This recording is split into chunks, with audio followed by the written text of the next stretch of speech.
Bonjour à tous et bienvenue dans cette nouvelle vidéo qui, je l'espère, vous retrouve en forme.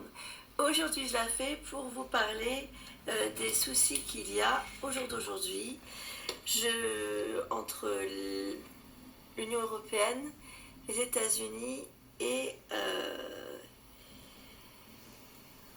comment vous dire, mince, j'ai le cheveu sur la langue, et l'Iran.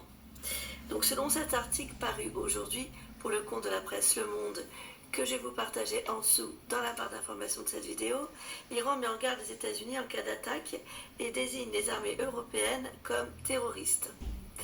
Je vais vous faire écouter, je vais faire la technique de la coupe et également je vais pré-creuser les coupes. On va voir ce que nous disent les cartes par rapport à ces menaces, ces incompréhensions.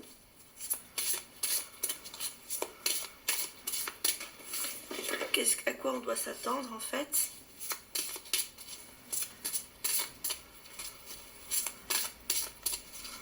C'est quelque peu inquiétant. C'est quelque peu inquiétant.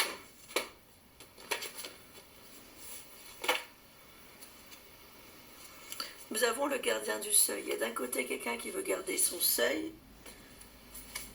qui reçoit la menace, donc l'Iran, mais qui veut garder son seuil.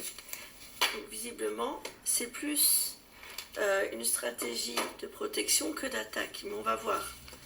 Je ne sais pas si je tire des cartes ou si je vais tirer des cartes. Je vais en tirer 10.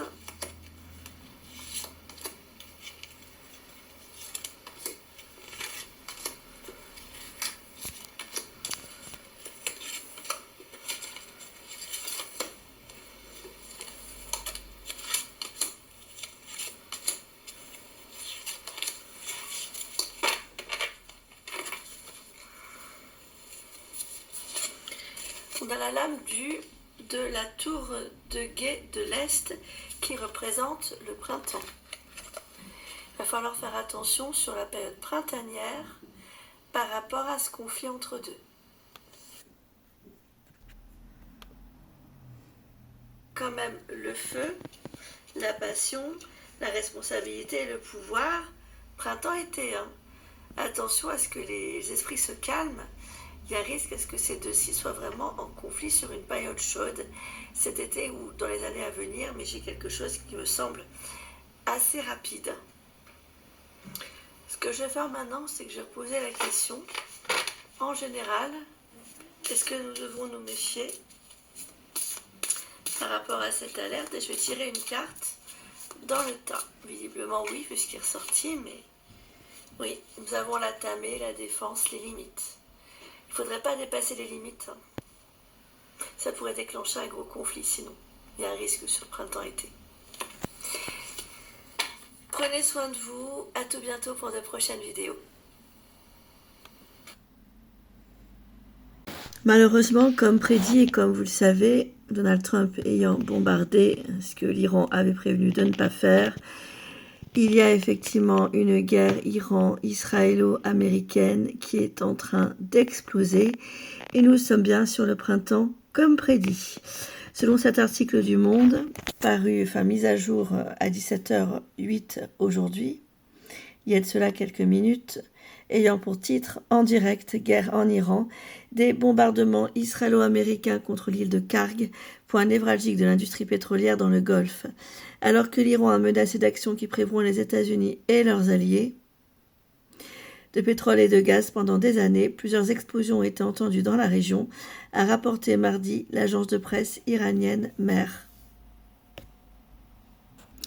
Je continue de citer. Bonjour, le vice-président américain J.D. Vance a déclaré mardi depuis Budapest, où il se trouve, que les États-Unis avaient des outils dans leur arsenal qu'ils avaient choisi de ne pas utiliser jusqu'à présent contre l'Iran. Donald Trump peut décider de les utiliser et il décidera de les utiliser si les Iraniens ne changent pas de conduite, a-t-il ajouté. Cela a alimenté des rumeurs quant à un possible usage de l'arme nucléaire par les États-Unis en Iran. Un compte associé à l'ancienne candidate démocrate Kamala Harris a commenté sur Twitter « J.D. Vance persiste et signe après le nouveau message de Trump disant qu'une civilisation entière allait mourir ce soir et laisse entendre que Trump pourrait utiliser des armes nucléaires. » Mais la Maison-Blanche a démenti en termes vifs envisager l'utilisation de l'arme nucléaire dans un message publié sur Twitter par son compte officiel de réponse rapide. Rien de ce que dit le vice-président ici ne laisse entendre cela. Bande d'énormes bouffons, lit-on dans ce message de l'exécutif américain en réponse à une autre adresse.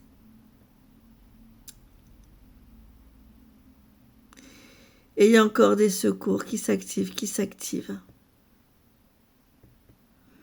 Prenez soin de vous tous dans ce chaos conflictuel qui est en train d'éprouver certains pays, et je dirais le monde, puisque je le répète, contrairement à ce que croient certains gouvernants, ça fait flou, nous sommes tous dans le même bateau. Merci de votre confiance, à très vite pour de prochaines vidéos.